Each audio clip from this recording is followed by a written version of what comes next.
Hi friends, నేను మీ ఆనందరాజ్. మీరు చూస్తున్నారు మహాదేవి డిజిటల్స్. ఫ్రెండ్స్, ఏపీఎస్ఎల్ పిఆర్బికి సంబంధించినటువంటి లాస్ట్ డే వచ్చినటువంటి కాల్ లెటర్స్కి సంబంధించిన అప్డేటు నేను ఎస్టర్డే నైట్ అప్డేట్ చేశాను.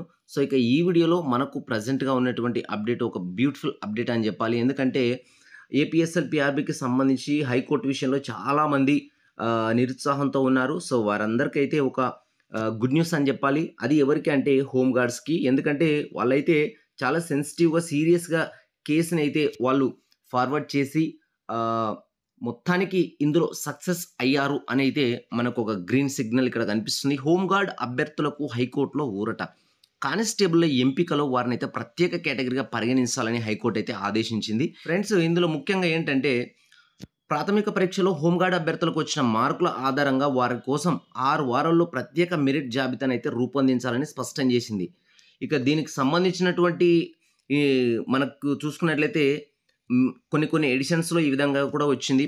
హోంగార్డ్‌లకు పచ్చ జెండా, నెరవేరనున్న కానిస్టేబుల్ కల, తొలగిన న్యాయపరమైన చిక్కులు, ప్రారంభమైన హాల్ టికెట్ల జారీ. 30 నుంచి జిల్లా కేంద్రాల్లో పరీక్షలు. 6100 పోస్టుల భర్తీకి అయితే రెడీ అయిపోయింది రంగం. ఇక 5 ఏళ్లలో ఒక్క ఉద్యోగము ఇవ్వని జగన్.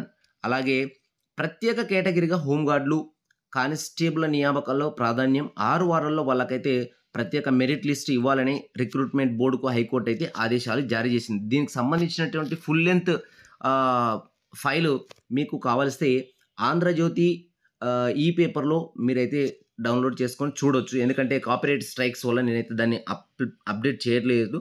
ఇక దాంట్లో ఉన్నటువంటి ముఖ్య విషయం ఏంటంటే వీళ్ళకు మరి గ్రీన్ సిగ్నల్ వచ్చింది కదా, మరి సాధారణమైనటువంటి కానిస్టేబుల్ అభ్యర్థులకు ఏమన్నా మనకు కేసు అప్డేట్ ఉందా అంటే ప్రజెంట్గా అయితే నాకు తెలిసి ఏం లేదు. ఏదైనా అప్డేట్ వస్తే మాత్రం ఖచ్చితంగా మీతో షేర్ చేసుకుంటాను. ఫ్రెండ్స్, ముఖ్యంగా మీరు ఒకటి గుర్తుంచుకోవాల్సింది ఏంటంటే ఏదైనా పని చేస్తే సీరియస్గా చేయండి. ఎందుకంటే హోంగార్డ్ వాళ్ళు నాకు పర్సనల్గా కాల్ చేసినప్పుడు నేను ఇదే చెప్పాను. హోంగార్డ్ అభ్యర్థులకైతే ఇది ఒక భారీ ఊరట అని చెప్పాలి.